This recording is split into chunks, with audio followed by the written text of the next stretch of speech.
Lolly صاحب، آپ کو کیا لگتا ہے کہ وہ اس وقت حکومت ہے وہ خود وہ کہتے ہیں نا لو آپ اپنے دام میں صیاد آ گیا، جو شاید انہوں نے ٹریپ کرنے کی کوشش کی تھی تحریک انصاف کو، عمران خان کو، وہ خود اس ٹریپ میں پھنس گئے ہیں؟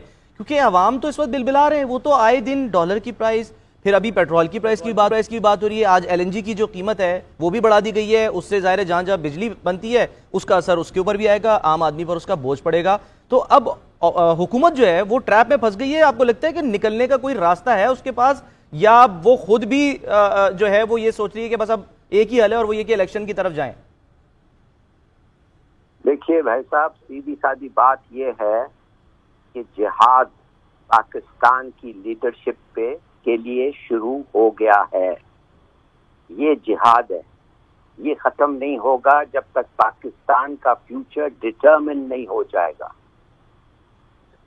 صدیوں کے لیے یہ اس قسم کا جہاد ہے۔ وہ جو گلو پھینکا گیا تھا عمران خان کے سامنے کہ اٹھاؤ، اور اگر اٹھاؤ تو پھر لڑو، اس نے اٹھا لیا ہے۔ آج مردان میں سمجھے پہلا دن ہے that the jihad has started in earnest۔ دوسری بات ہے، آپ کی اکانومی کولیپس کر رہی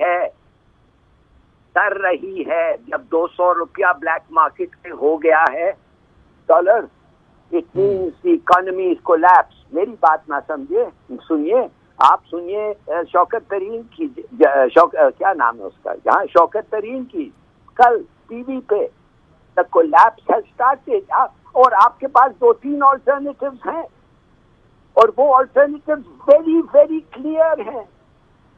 ایک چین ہے، ایک امریکہ ہے، ایک آئی ایم ایف ہے اور امریکہ ہے۔ یہ 3 آپ کے پاس alternatives ہیں، اور وہ آج انشاءاللہ وقت ملے تو میں اپنے پروگرام میں ڈسکس کروں گا۔ اگر سننے کی ٹالرنس رکھتے ہیں لوگ تو کہنے کی بات صرف یہ ہے کہ it is as important what I say، یہ شروع ہو گیا ہے the jihad for the leadership of Pakistan۔ ٹھیک ہے، اچھا عائشہ، جہاد کی بات صحیح ہے جو کہہ رہے ہیں، اور خود خان صاحب یہ کہہ رہے ہیں کہ جی وہ اس وقت سیاست نہیں کر رہے، وہ جہاد کر رہے ہیں، لیکن ظاہر ہے ایک خاص ان کا ماننے والا جو طبقہ ہے، جو ان کا فالوور ہے، وہی اس کو جہاد سمجھ رہا ہے۔ دوسری طرف اگر ہم حکومت کی بات کریں، جو اس کے اس وقت بیک پہ لوگ کھڑے ہیں، وہ تو یہ کہہ رہے ہیں نا کہ جی یہ جو سب کچھ کیا دھرا ہے یہ تو ہے ہی عمران خان صاحب کا، پچھلے 4 سال میں وہ اس نہج پر حالات لے کر آئے ہیں، ابھی تو 1 ہی مہینہ گزرا ہے، تو یہ تو ایک طرح سے کچھ لوگوں کے نزدیک وہ کنٹینیویشن ہے، جو اگر وہ حکومت نہ بھی بدلتی تو وہ یہی آج جو حالات ہیں یہ ویسے ہی حالات ہونے تھے۔ یہ تو بیچ میں عدم اعتماد آ گئی، اپنے پیر پہ ایک طرح سے کہہ رہے کلاڑی جو ہے وہ مار لی گئی ہے۔ میرا سوال یہ ہے کہ یہ تو جہاد ہم دوسرے طرح کا جہاد جو ہے وہ ہم نے ضیاء الحق صاحب کے دور میں بھی کیا تھا، ہم کرتے آ رہے ہیں۔ اس جہاد کو لوگ آپ کے خیال میں بائے کر رہے ہیں؟ جو بظاہر نظر آ رہا ہے بڑی تیزی کے ساتھ یہ تحریک جو ہے وہ تیز ہوتی جا رہی ہے۔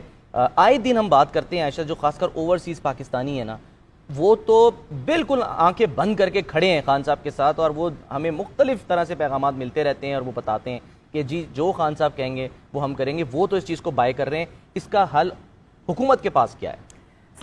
دیکھیں، حکومت کے حل کی طرف آنے سے پہلے عمران خان صاحب جو کہہ رہے ہیں، یہ میں نے آپ کو پہلے بھی کہا، ووٹر سپورٹر اس کو بائی کر رہا ہے، یہاں تک کی بات ختم۔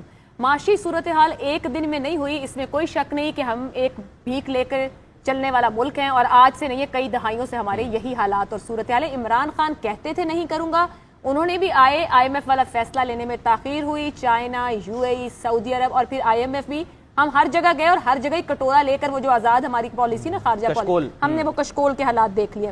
ابھی دسمبر میں بھی جب ہم نے آئی ایم ایف والی 500 ملین، صرف 500 ملین کی جو قسط تھی، اس کے پیچھے انہوں نے خود آ کے اس کو ڈیفینڈ کیا تھا جنوری میں کھڑے ہو کے، جب منی بجٹ لایا گیا، سبسڈیز کچھ ہٹائی گئی اور وہ سب کچھ۔ سو اس کو تو ایک طرف رکھ دیں کہ جو اچانک 4 دن میں یا 4 ہفتے میں ہوا کہ ہماری آزاد خارجہ پالیسی اور معاشی پالیسی، اور اگر ایسے دنوں میں معاملات ہونے اور کل وہ وزیر اعظم بن جائے اور سب کچھ صحیح ہو جائے گا، یہ ایک خواب ہے، شیخ چلی کا پلاؤ ہے کہ سب کچھ ٹھیک ہو جائے گا، عمران خان صاحب وزیر اعظم بن گئے تو وہ پونے 4 سال میں بھی اس ملک کی حالات بہتر ہوتے۔ وہ آئے تھے تو 95 بلین ڈالر تھا، وہ گئے ہیں تو 130 بلین یا 35 بلین ڈالر پر۔ لیکن ان حالات کا ادراک تو عائشہ وہ کہہ رہے ہیں نا کہ ان کو ہو گیا تھا، اور انہوں نے کہا بھی تھا، نیوٹرلز کو یہ کہا تھا، تو ان کو ادراک تھا ہم کہاں ہیں، انہوں نے آتے ہی بتایا تھا ہم کہاں کھڑے ہیں، پر وہ مضبوط فیصلے نہ لے سکے، ان کو بھیک ہی لینی پڑی ملک چلانے کے لیے۔ مدد بھی تو نہیں ملی نا، وہ یہی تو کہہ رہے ہیں جن کا کام تھا انہوں نے مدد نہیں کی کہ سازش کو روکو۔ میں تو 18 کی بات کری نا جب آئے، اب وہ جب کہتے ہیں کہ میں نے ان سے کہا، आपको चौधरी परवेज इलाही का इंटरव्यू याद है जिसमें उन्होंने कहा कि इनको ना खुद फैसले लेने दिए गए, ना इनको मुल्क खुद से चलाने दिया गया, ना इनके लिए इतनी सहूलतकारी की गई कि इनको समझ ही ना आई कि फैसले कैसे लेने हैं, मुल्क को निजाम को कैसे चलना है, क्योंकि इनको बनाकर और करके सब कुछ दिया जाता है। तो मसला तो यही एक बना है पिछले 4-8 हफ्तों में, मसला तो यही बना है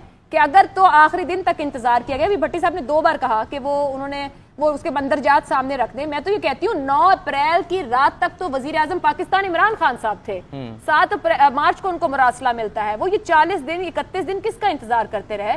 वो वजीर आजम पाकिस्तान थे, इतनी बड़ी साजिश हो रही थी, इतना बड़ा काम कोई बाहर से मुल्क कर रहा है। तो बात उससे भी पीछे चलेगी ना, वो तो कह रहे हैं 1 साल पहले जुलाई में पता चल गया था। जुलाई से मुझे पता था कि साजिश हो रही है, तो वो वजीर आजम पाकिस्तान थे, इदारे एक पेज पर थे, इतनी बड़ी साजिश आपने होने कैसे दी, करने कैसे दिया? आपकी इतनी ताकत और इख्तियार है, 22 करोड़ के आप वजीर आजम थे, आपको तो पहले दिन ही उसको डिक्लासिफाइड करके सामने रख देना चाहिए था।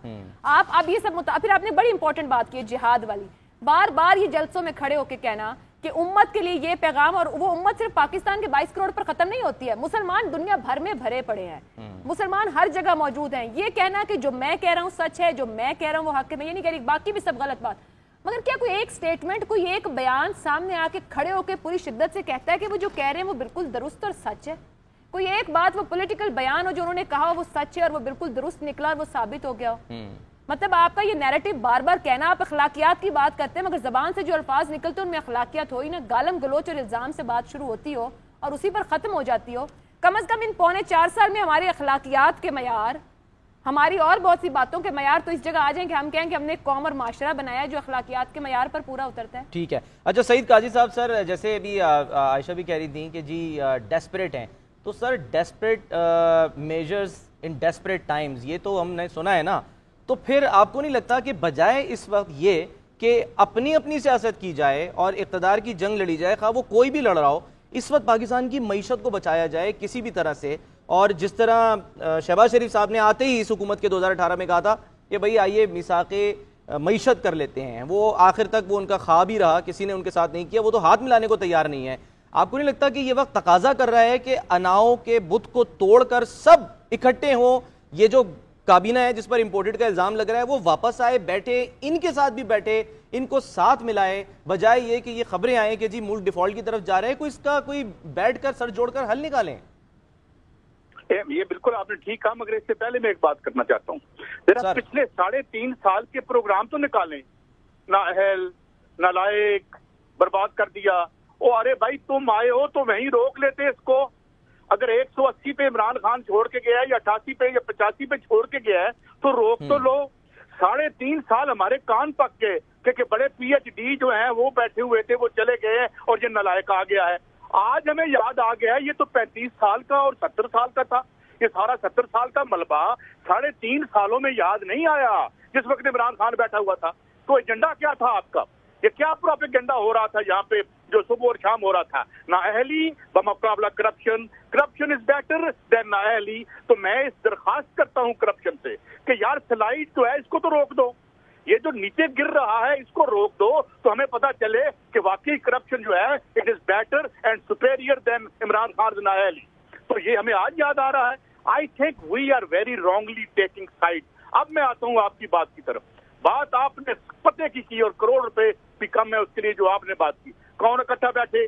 जब सईद काजी ने ये सोच लिया कि पावर मेरे पास आनी चाहिए चाहे आधा मुल्क ही क्यों ना चला जाए, पावर मैंने रखनी है चाहे मुझे सुप्रीम कोर्ट पर हमला क्यों ना करना पड़े, और फिर सुप्रीम कोर्ट के हमले का मैं कभी नाम ना लूं, और तब मुझे वो बयानियां याद ना आए जब मैं चौक में खड़े होके कहूं ये 5 बुत हैं सुप्रीम कोर्ट के, इनको गिराओ, जनरल बाजवा साहब का नाम लूं, जनरल फैज अमीर साहब का नाम लूं, और आखिरकार फौज को कहना पड़ेगा यार हमें बात बीच में लेके आओ। बात ये है हमें सहाफत करनी है, ना इमरान खान की मुलाजमत करनी है ना किसी और की करनी है। तो मैं इसलिए कह रहा हूं कि ये आज याद आया। इमरान खान जब कहता कि मेरे पास जो है वो पिछले 70 साल का गंद में साफ कर रहा हूं, तो नहीं भाई नहीं, तुम तो नालायक हो। हालांकि ये बात सबको पता, और भट्टी साहब ने ये बात सुनी, इस मुल्क की सबसे अहम चीज थे कि मिफ्ताह इस्माइल कहते थे कि हमें हुकूमत मिले भी तो हम नहीं लेंगे।